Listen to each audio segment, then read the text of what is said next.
Welcome to the FLORE Fantasy and Sci-Fi Lore. This is the last in our Fallout series for a while, and today we're going to be covering all of the dogs of Fallout. Our Dogmeat shorts were really popular, and so we decided we'd do a full dive into these. We are going to talk about the inspirations behind the dogs of Fallout. We'll be talking about Buffy the Vampire Slayer and River and how they drastically impacted the behavior and the look of the dogs in the games. We will talk about the various cyber dogs that will join you along the way, and the inspirations behind these coming from Mad Max, Cherry 2000, and many other sources that contribute to this, along with A Boy and His Dog, which was a core inspiration for all of Fallout. If that is what you're looking for, this is the episode for you. Roll the intro. In our original recording of this episode, there were a few things that we missed, and we got messaged by one of the original developers of Fallout about some of the things that you're not going to find anywhere else. And so we did want to include those really quick. So one is, after we put out just that little clip about Dogmeat, we were contacted by Eric Jameson, who was one of the original developers of the Fallout game, and this is what he told us. Dogmeat was my original kindergarten dog. I put her in when I developed Fallout in 1996. A Boy and His Dog and Cherry 2000 were great films. They greatly influenced how I manifested Dogmeat, renamed from my original dog, Buffy the Vampire Slayer. So that was awesome to hear from one of the original creators, and you can look up Eric Jameson and his contributions to Fallout on the Fallout wiki to see that that is very much legitimate. And we even went and looked at his profile picture and the picture that is there on the wiki to just really make sure, because this really was surprising, kind of came to us out of the blue. A few of the other dogs that kind of got passed over were from Fallout 2. There is Canine, who you can find in Navarro. This is a cyber dog, and he is in Dr. Sherber's office. You have to kill Dr. Sherber, and then you have to find the cybernetic dog leg and attach that to him to get him to function for you.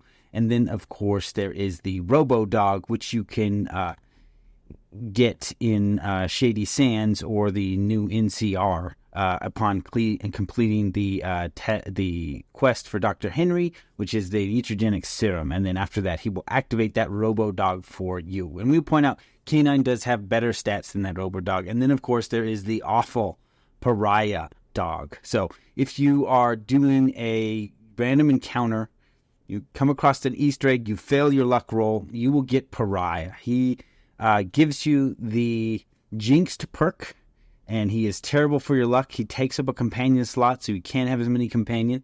And he has 750 hit points, and he always runs from combat. So he's really hard to kill, and he is useless in a fight. And I remember getting this dog multiple times in my own playthrough and trying to kill him, and he just wouldn't go down. He would escape the map, essentially, before we could kill him. And for a long time, I just thought he was immortal. So those were three of the dogs we got left out, and then that message from one of the original developers that we did want to share with everyone before we dive fully into this episode on all the dogs of Fallout. So this is audio only, so we don't have any video on this because this was recorded in post, but we do hope you enjoy this episode, and that fills in all the gaps there. Welcome to another Fallout episode. We pulled out a small extract from our episode on the Glow where we talked about Dogmeat and looked at the possibility that he's a super mutant. That was a very popular clip. It's done really well. So we decided we would do a short on all the dogs of Fallout. And if you're not familiar, there's a lot outside of Dogmeat. I think Dogmeat makes his appearance in 1, 2, 3, and 4. But there are robo-dogs and all kinds of stuff going on. Eli's going to take us through the dogs of Fallout. That's right. A wastelander's best friend. The true neutral companions who will love you no matter what deeds you do. Oh, I guess that's true, yeah. Because some of them, have faction preferences. Dogmeat doesn't care. No, he just, I love you. He's like, you got ball? Yeah. So yeah, we'll be covering Dogmeat, Rex, and CX-404. Now, Cannon, this is Fallout. It's kind of a brutal world. I will be mentioning dogs dying more than once during this episode. That's not something you like. Well, that's going to happen. Just letting you know. First, where the dogs from Fallout, get their inspiration from? Of course, a boy and his dog.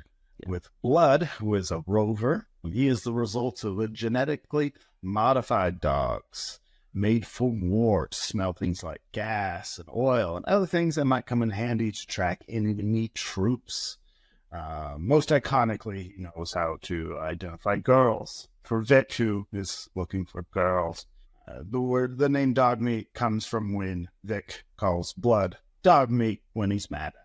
Right, and I think this is just like a subtle hint to the reality of the wasteland that things get bad enough, he'll eat him. Thus, Dogmeat. Right. They're both more than ready to eat anyone, and he reminds him that he could eat him as well. Yes. We also have Mad Max. Right. So. Yes, that's the other big inspiration here. So Mad Max 1 is crazy and weird and hard to follow, and they have a dog just show up just for a moment, and then they kill it to help identify the bad guys, I guess. But in Mad Max 2 is when he really has a dog that you care about, and it's an Australian cattle dog, which is pretty classic for Dogmeat. And it's a blue healer, specifically.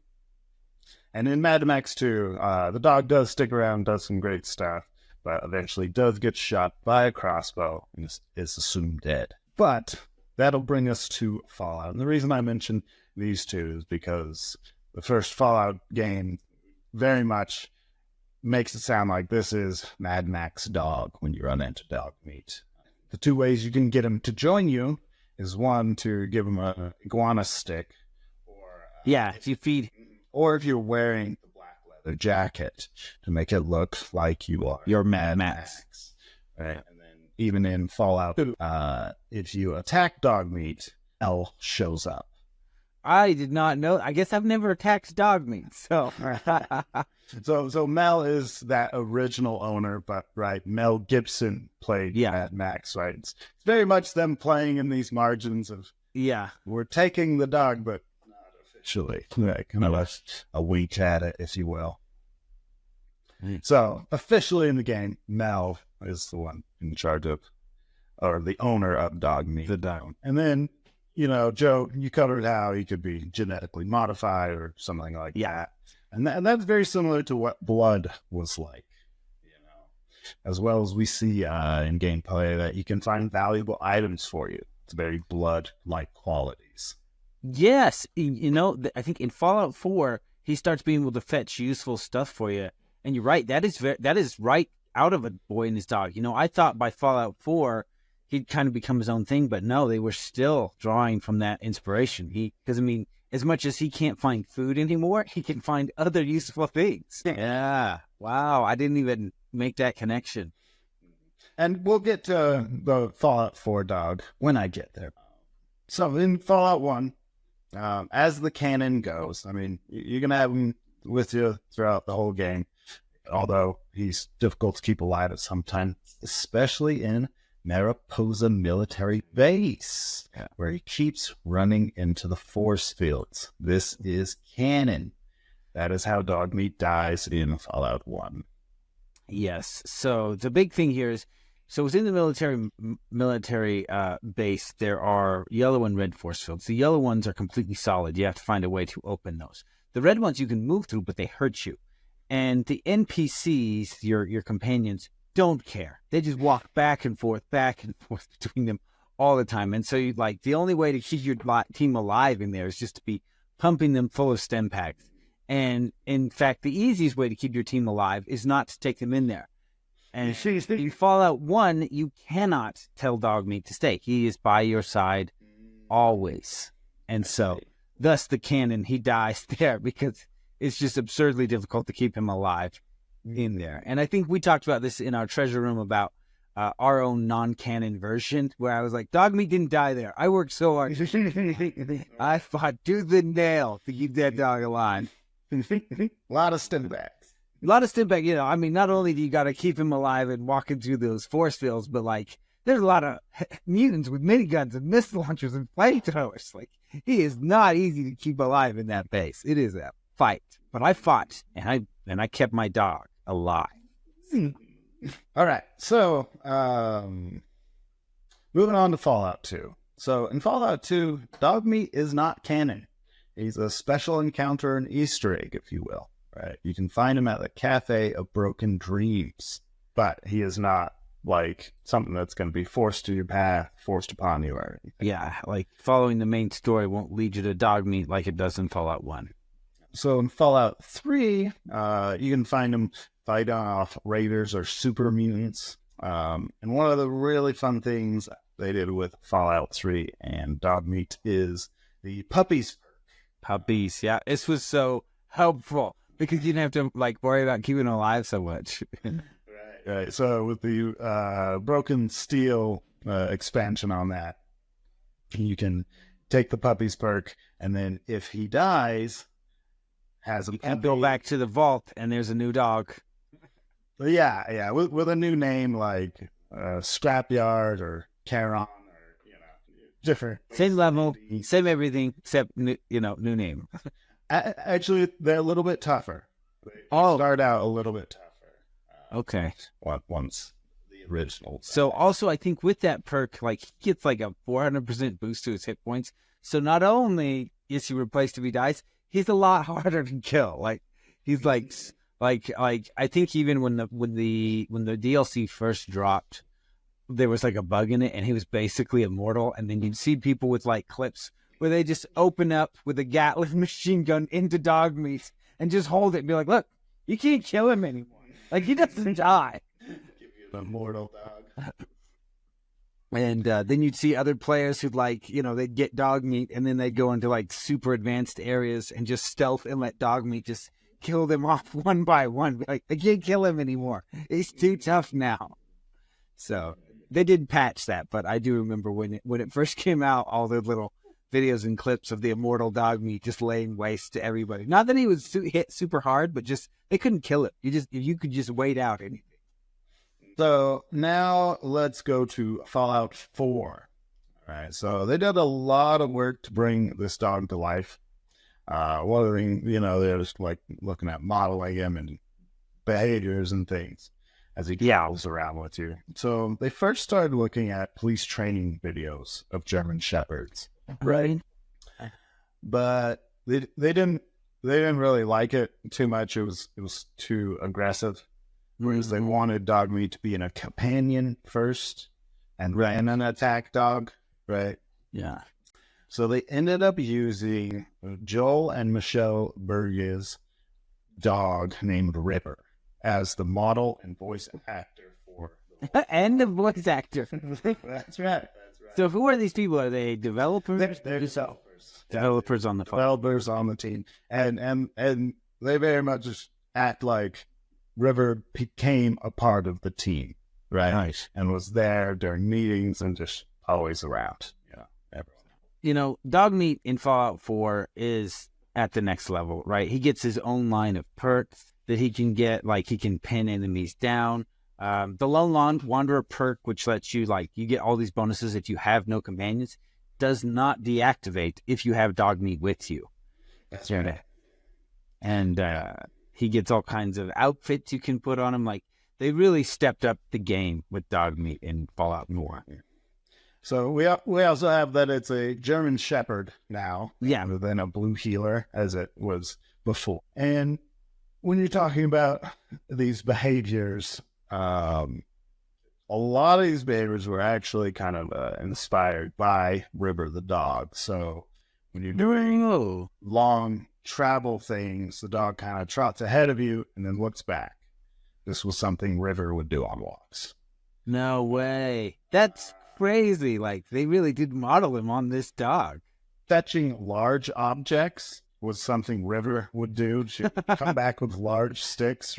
And so they're like, oh, that's great. Well, how am I bringing large items to you? That's funny. Also, the pinning down thing about it, right? Dogmeat and FLORE pin the enemy for you rather than do like a bunch of attacking on it. Yeah. That is something River would do. When she caught something, she'd just pin it to the ground. I mean, it was such a great addition, too, because, In any of the Fallout games, at some point you really just out-level his damage, and he's just there because it's cool to have the dog with you, right? But, in Fallout 4, suddenly, he wasn't doing garbage damage to a super mutant with a minigun. He was pinning that super mutant to the ground, and suddenly, much easier shooting for you. You're not hiding in cover. You can just be just unload into him. And suddenly, he maintained his usefulness at the higher difficulty areas because of that ability. Because it's a status thing, not a damage numbers. Yeah. So interesting that yet came out of just these developers' dogs' habits. They're like, hey, let's add that to the game.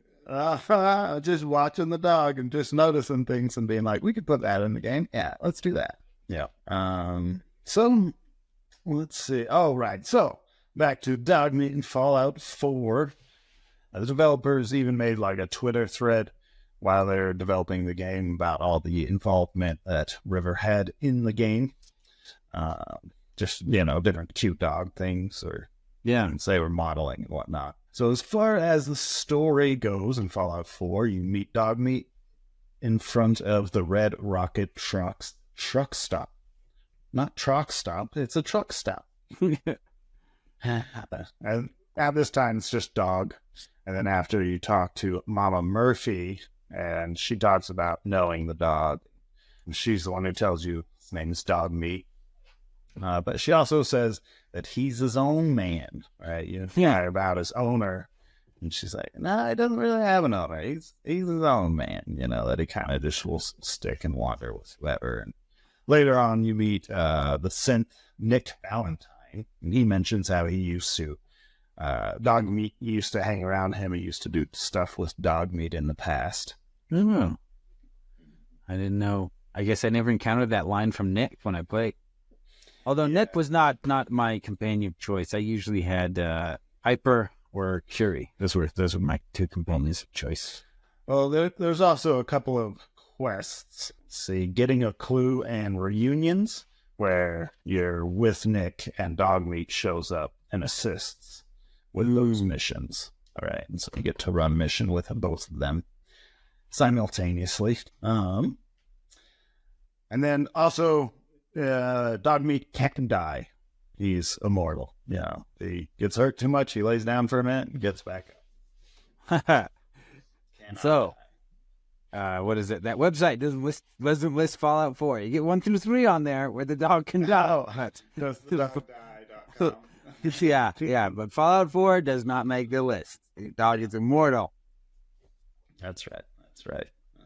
All right, so on to Fallout New Vegas. This one we get a different kind of dog. Still a German Shepherd, but he's a cyber dog named Rex. Specifically, Mark III Cyber Hound. Support model, serial number B955883. But goes by Rex, right? Goes by Rex, which helps because it's quite the name. Right. That's more a model number that you would need to find the replacement parts. To repair him. Now, there are a few different cyber dogs throughout New Vegas, but Rex is the one that will be your companion. Rex. I was going to say, there's also a cyber dog in Fallout 2, if I remember correctly. I missed that. Yeah, so when you get to Shady Sands, there is a doctor there who has a robo-dog, but he is dysfunctional. If you can get him the parts and do a couple quests for him, he'll let you take the dog. Nice. Been a long time since I played it, but I know you've been playing it. Yeah. So back to Rex. All right. So Rex, you can see his brain. He's got... Yes, I did not like that part. You can see his brain. Well, I think it's foreshadowing, really. But he's got 3 cyber legs. Part of his torso is cybernetic. He's got some stuck on the side of his head. He's obviously a cyber dog. There's nothing sneaky about it. Now, he was a Denver police dog before the Great War. He is over 209 years old. This conversion to becoming a cyber dog happened before the Great War, right? So he's a real old dog.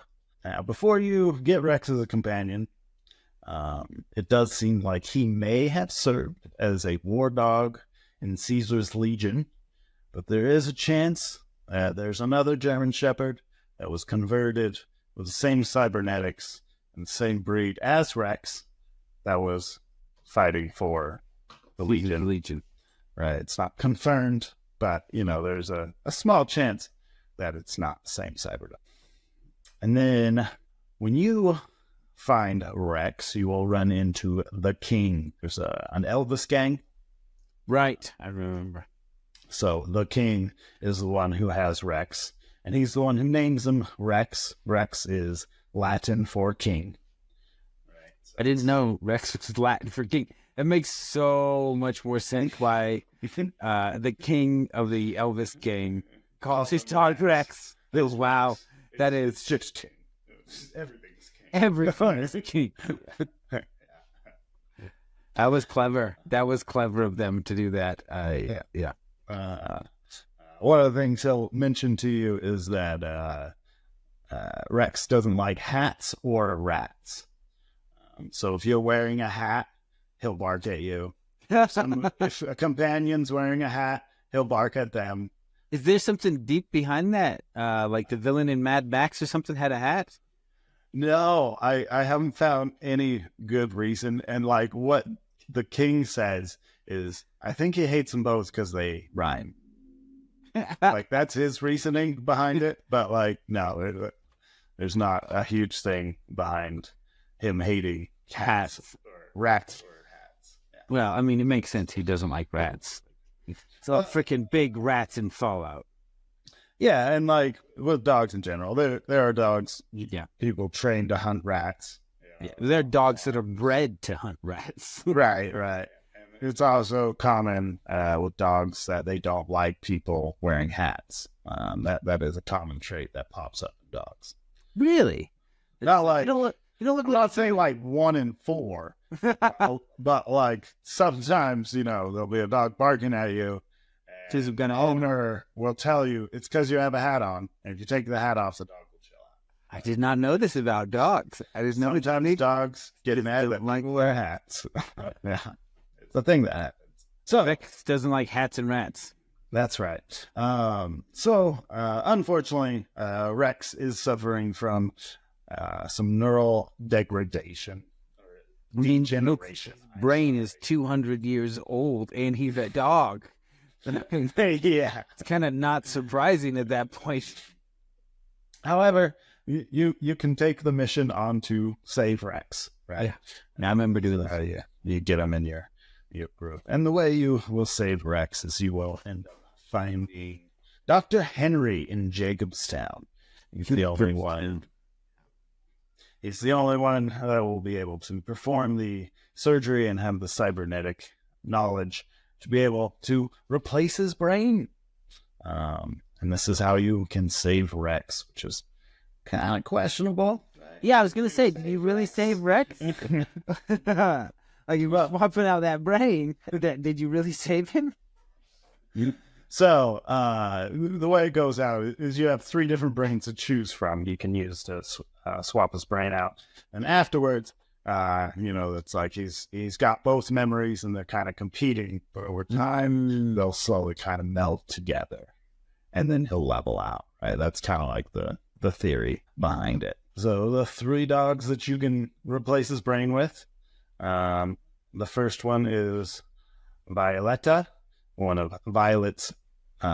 She's the second in command of the Fiends. Yeah, she's a raider. Yeah.